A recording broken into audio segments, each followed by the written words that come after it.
Baik, terima kasih atas waktu yang diberikan kepada kami. Assalamualaikum warahmatullahi wabarakatuh. Salam sejahtera buat kita semua. Yang saya hormati Badan Pengurus Kopintra Probolinggo Jaya, yang saya hormati Badan Pengawas Kopintra Papua Jaya, yang saya hormati dan saya banggakan anggota koperasi. Pertama-tama saya sampaikan mohon maaf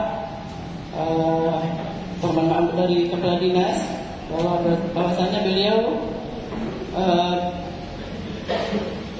tidak bisa menghadiri rapat anggota tahunan ini karena beliau ada rapat di kantor bupati, sehingga saya dipanggil untuk mewakili karena rapat ini seharusnya dari bidang koperasi ya, berhubung juga kadit koperasinya ada kegiatan di luar menghadiri rapat juga, sehingga bersama-sama dengan Ibu Kus dari ini salah satu seksi di bidang koperasi.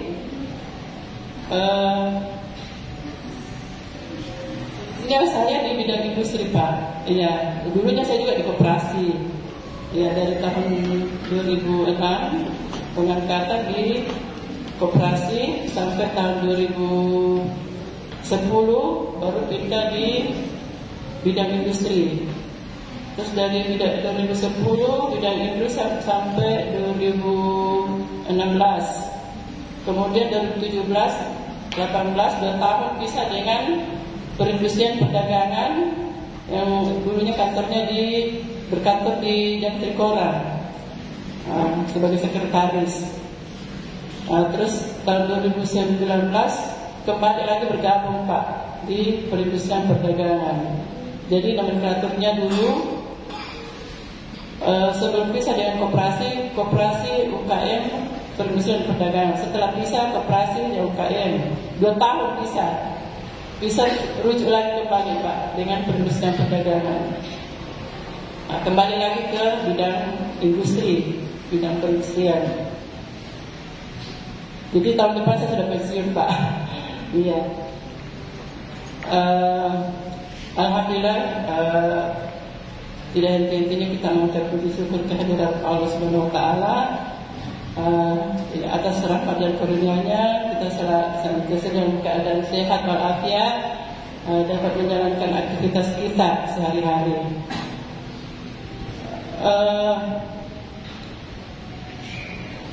Terkait dengan jalannya roda perekonomian, dalam hal ini salah satu adalah badan usaha yang setara dengan CE dengan PT, yaitu koperasi yang berbadan hukum, yang tentunya yang berkoperasi itu anggota-anggotanya. Jadi dari anggota oleh anggota untuk anggota, sehingga itu koperasi hanya sebagai wadah saja, wadahnya yang mewadahi pelaku-pelaku UKM, yaitu khususnya Kopintra ini berarti anggotanya pengrajin kulit ya. Kenapa dibilang koperasi Kopintra? Karena koperasi industri kerajinan. Karena ini dia UKM tapi dia sektor industri, karena dia mengolah bahan baku, bahan mentah menjadi bahan yang memiliki nilai tambah, memiliki nilai manfaat. Jadi pelaku UKM tapi dia sektor industri, jadi mengolah bahan baku, dalam hal ini kulit. Nah, tentunya karena sudah dalam koperasi itu kekuasaan tertinggi adalah di rapat anggota. Makanya setiap tahun harus wajib menyelenggarakan rapat anggota tahunan koperasi. Ya, itu wajib. Karena itu pengurus dan badan pengawas menyampaikan seluruh kegiatan operasional kegiatan koperasinya selama 1 tahun. baik dari aspek organisasi, aspek usaha, dan aspek keuangan. Itu, jadi ada 3 aspek yang dinilai.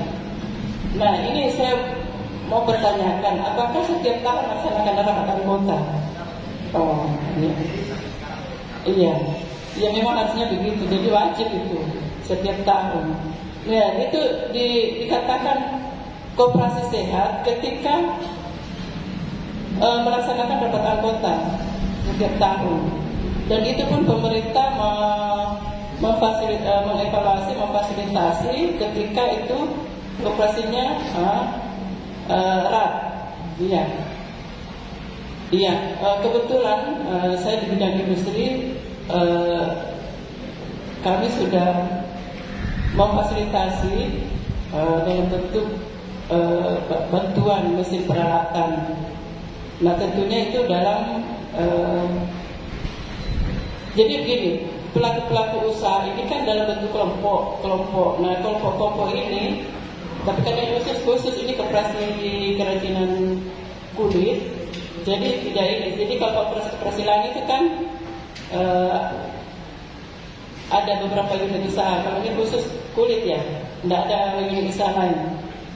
Khusus kulit, iya. Karena kalau ada unit simpan pinjamnya juga itu bukan lagi dikhususkan. Jadi nanti dilihat dari anggaran dasarnya. Kalau memang hasilnya kulit, ya berarti kan usahanya ini tentunya hanya bergerak di perkulitan, usaha perkulitan. Berarti seharusnya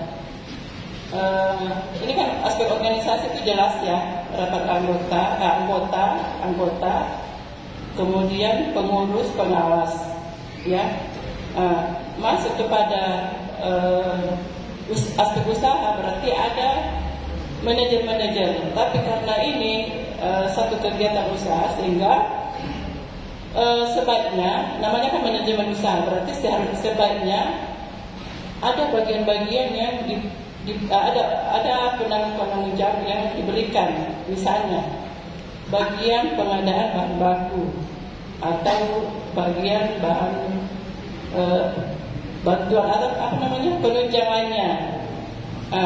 Mereka juga yang bagian-bagian ini menyelenggarakan pembukuan sendiri-sendiri.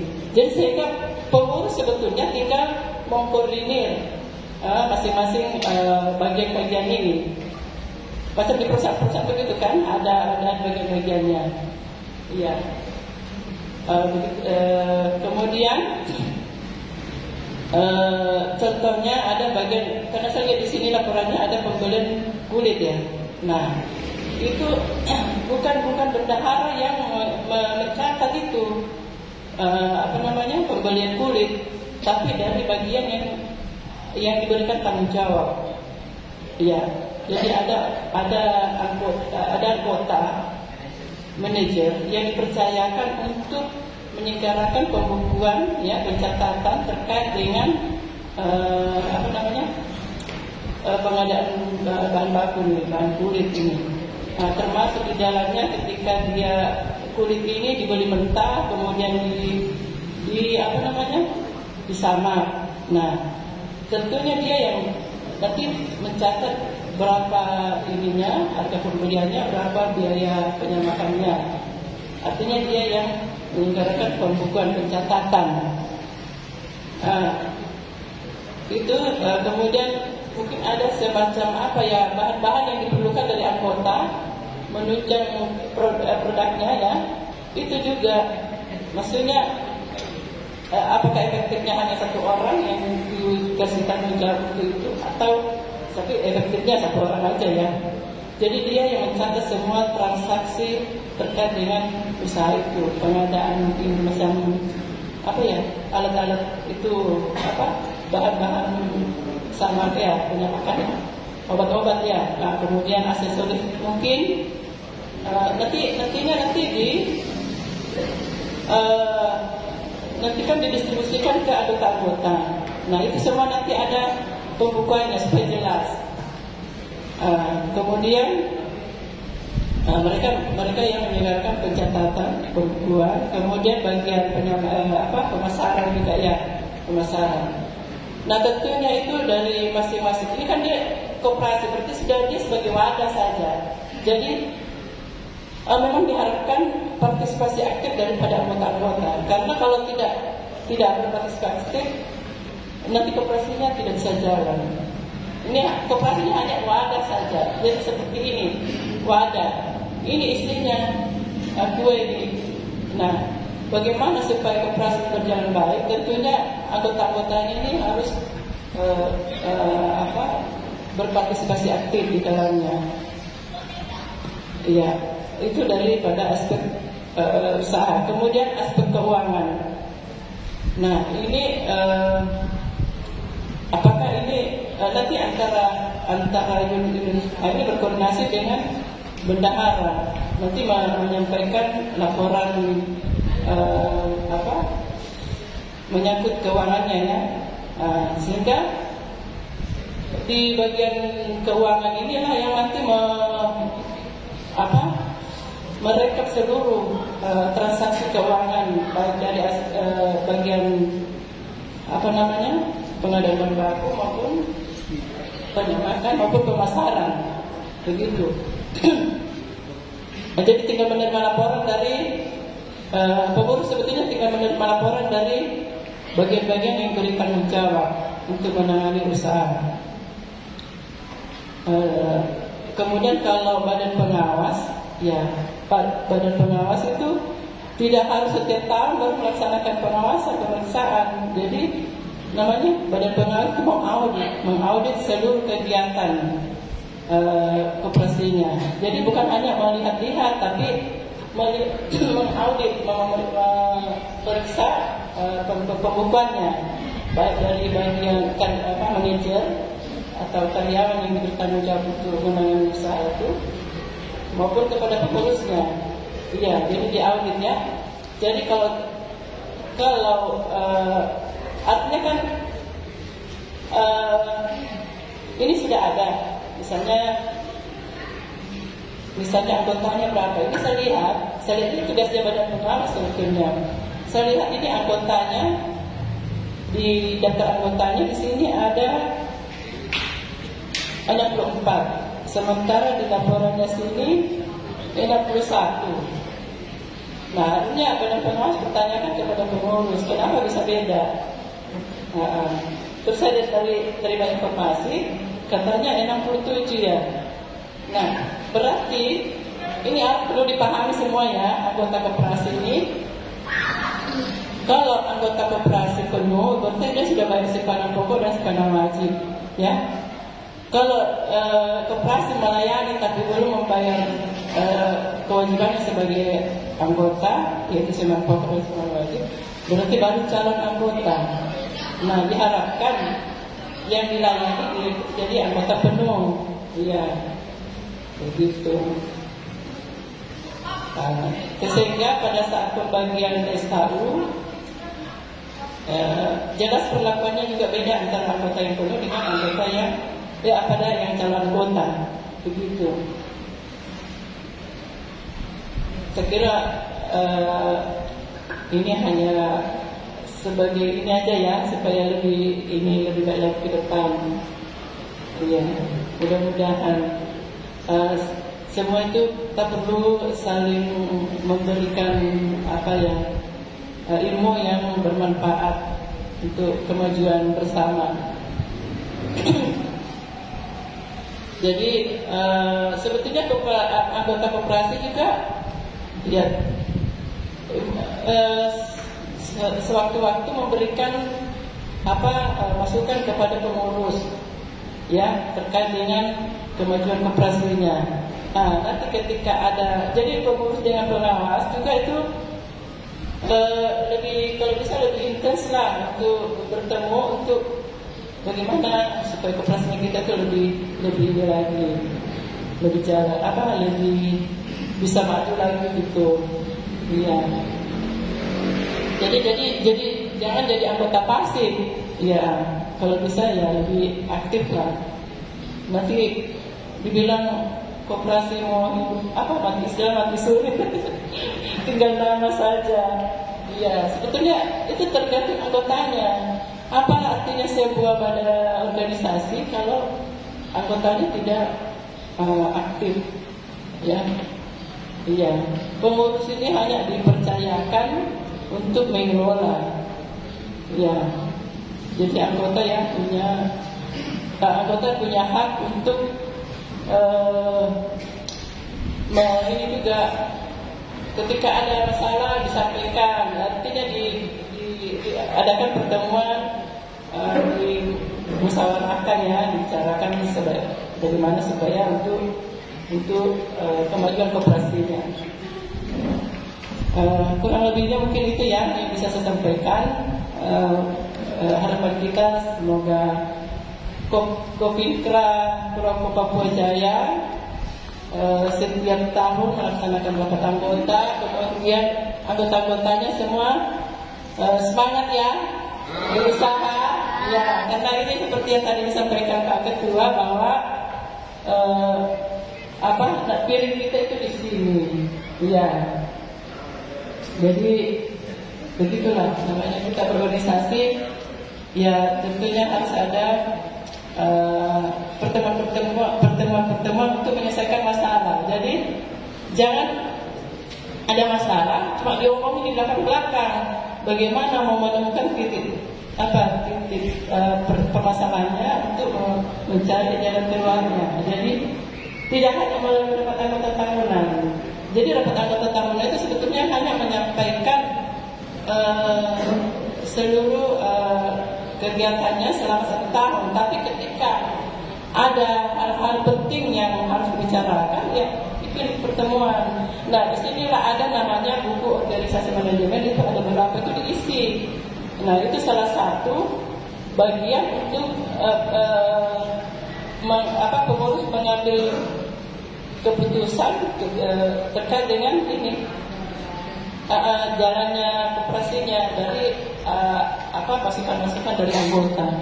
Iya, saya kira itu kurang lebihnya mungkin saya sampaikan, mohon maaf kalau ada hal-hal yang kurang berkenan di hati. Jadi assalamualaikum warahmatullahi wabarakatuh.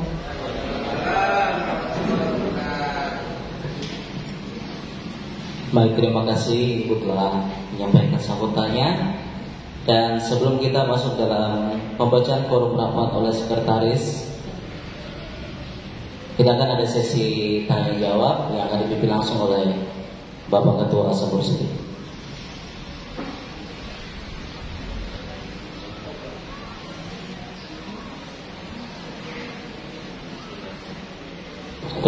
Bismillahirrahmanirrahim. Assalamualaikum warahmatullahi wabarakatuh. Selamat pagi. Salam sejahtera bagi kita semua. Yang saya hormati Ibu Rosnia selaku perwakilan dari Dinas Perindakop. Yang saya hormati juga Ibu Gusmai Ningsi yang sudah hadir. Yang saya hormati Bapak Ketua Koperasi Kopintra Proko Papua Jaya, juga badan pengurus. Yang saya hormati rekan-rekan yang hadir sekalian, terima kasih atas kehadirannya. Saya akan membacakan quorum rapat anggota tahunan tahun buku 2022. Pembacaan quorum rapat anggota tahunan nama koperasi Kopintra Proko Papua Jaya, badan hukum 010013 garis miring BH garis miring M.KUKM.2 garis miring X garis miring 2018 dengan beralamatkan Jalan Gang Gereja RT 10 RW 2 Kelurahan Babu Rumali. Berdasarkan anggaran dasar Koperasi Kopintra Proko Papua Jaya tentang penyelenggaraan rapat anggota tahunan, peserta rapat anggota sah bila dihadiri oleh sejumlah 60% daripada anggota koperasi yang hadir.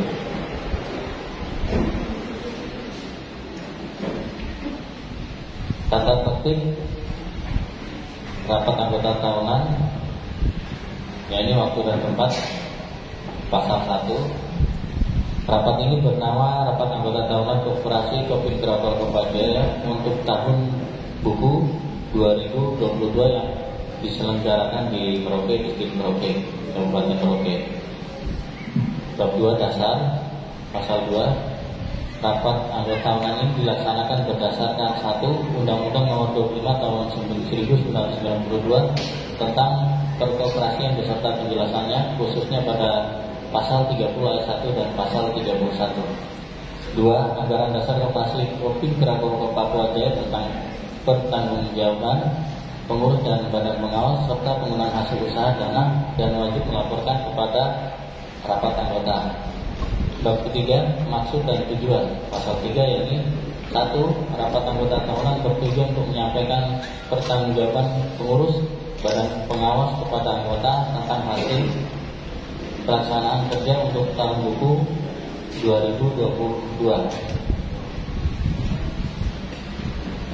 Rapat 2. Rapat anggota tahunan bertujuan untuk menyampaikan rencana kerja dan rencana anggaran pendapatan belanja koperasi atau yang disebut BBK untuk tahun kerja 2022 sebagai pedoman pelaksanaan kerja yang akan datang dan harus dilaksanakan oleh pengurus koperasi. 3. Ekonomi para anggotanya atas dasar prinsip-prinsip perkoperasian seperti tersebut pada kaidah-kaidah ekonomi. Hak dan kewajiban rapat. Pasal 4. 1. Sebelum dapat dimulai, para peserta wajib mengisi atau menandatangani daftar hadir yang telah disediakan oleh pengurus. 2. Waktu rapat berlangsung, seluruh peserta rapat tidak boleh meninggalkan ruangan rapat sebelum rapat anggota selesai kecuali atas izin pimpinan rapat, yaitu ketua. 3. Dalam hal menggunakan hak suara harus objektif, tegas dan jelas, serta apabila menggunakan teks agar menyerahkan teks tersebut kepada pimpinan rapat. 4. Setiap peserta rapat berkewajiban mentaati tata tertib rapat ini dengan mengindahkan setiap kebijakan pimpinan rapat. 5. Hak suara setiap anggota hanya 1 suara dan tidak boleh diwakilkan apalagi mengatasnamakan kelompok tertentu. Bab 5. Pimpinan rapat. Pasal 5. Pertama, rapat dipimpin oleh ketua atau pengurus lain yang ditunjuk oleh pengurus koperasi Kopindra Korko Papua Jaya. 2. Pimpinan rapat berwenang mengatur, mengarahkan dan mengusahakan agar rapat dapat berjalan dengan lancar dan tertib sesuai peraturan tata tertib yang dijiwai oleh semangat kekeluargaan, silih asih asuh dalam musyawarah dan mufakat. Bab 6. Sahnya rapat. Pasal 6. Rapat anggota dinyatakan sah apabila dihadiri oleh 60% dari total jumlah anggota ditambah 1 anggota koperasi Kopi Kraton Papua Jaya. Bab 7. Sahnya keputusan rapat. Pasal 7. 1. Keputusan rapat anggota tahunan dinyatakan sah apabila dilaksanakan secara mufakat dan disetujui oleh 60% dari jumlah anggota ditambah 1 anggota dari koperasi yang hadir. Anggota koperasi yang hadir. 2. Apabila tidak terdapat atau tercapai kesepakatan mufakat, maka pimpinan rapat dapat mengusahakan suatu keputusan berdasarkan pemungutan suara dan dianggap sah apabila disetujui oleh sebagian besar peserta rapat anggota. Laporan pertanggungjawaban pengurus tahun buku 2022 serta penyampaian RAPBK tahun buku 2022.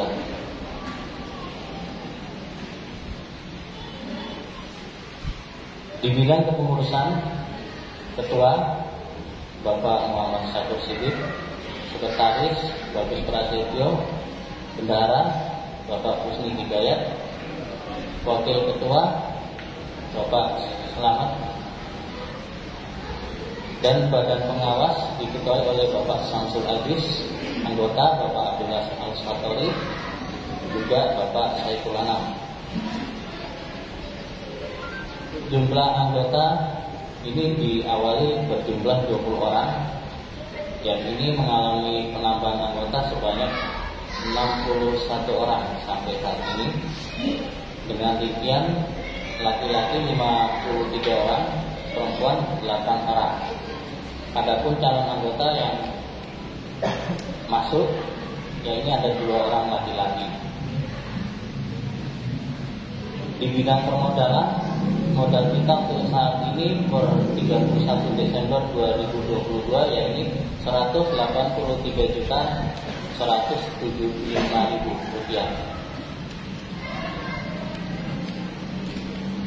Tabel neraca per 31 Desember pendapatan kas bendahara, yaitu simpanan wajib dan pokok dari teman-teman anggota semua, kita memiliki total dana Rp183.175.000.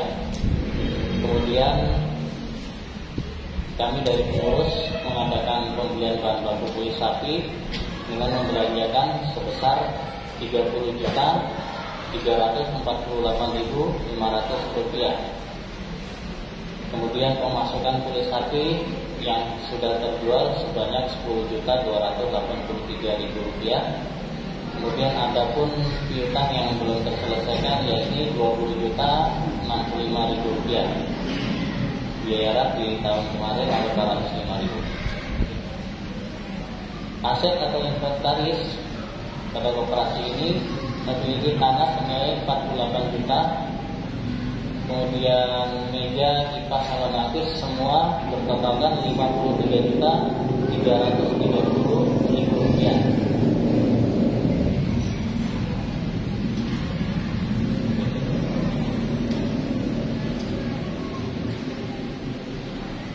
RAPBK tahun buku 2022 di bidang pengurus dan pengawas anggota koperasi.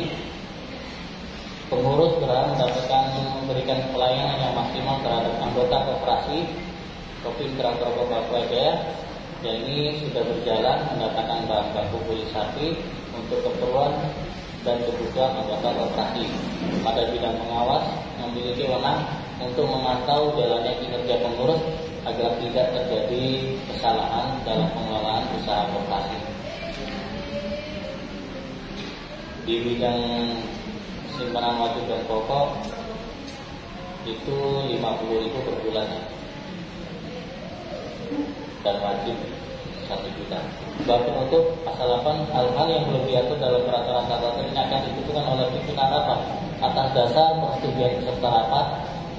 Kedua, peraturan tata tertib ini disetujui dan dinyatakan sah oleh peserta rapat pada tanggal 31 Mei 2023. Merauke, Ketua Kopi Kraton Papua Jaya Bapak Muhammad Sabir Sidik, Sekretaris Bagus Prasetyo.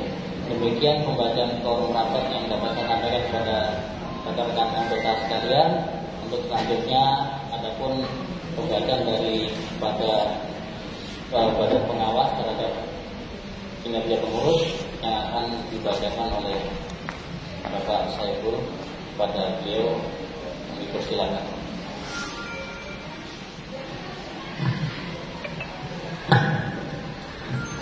Assalamualaikum warahmatullahi wabarakatuh. Yang kami hormati Ibu dari Dinas Koperasi, Bapak Ketua serta jajarannya.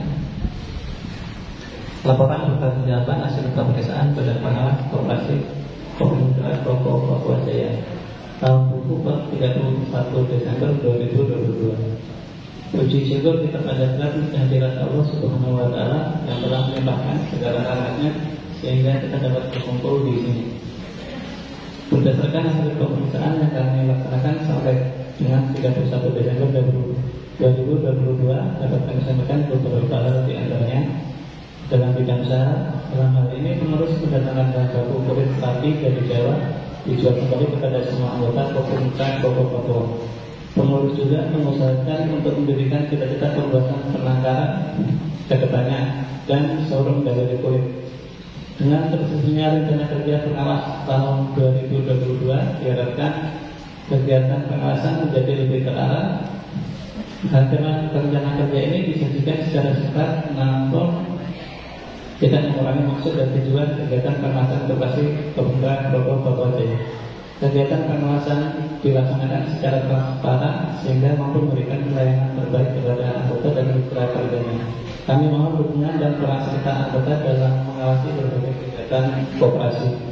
Pada tahun buku 2022, dari pengawas mempunyai rencana sebagai berikut: melakukan pengawasan stok oknum ke bidang usaha berjalan baku prestasi, mengumpulkan informasi, saran dan kritik dari anggota dan pelanggan koperasi dalam meningkatkan mutu pelayanan dan pengembangan usaha, menyusun laporan pengawas sebagai bentuk pertanggungjawaban tugas pengawasan kepada anggota koperasi. Demikian yang dapat kami sampaikan dari Badan Pengawas. Sekian dan terima kasih. Ketua Samsul Aziz, anggota Abdullah Al-Satori, Saiful Anam. Assalamualaikum warahmatullahi wabarakatuh.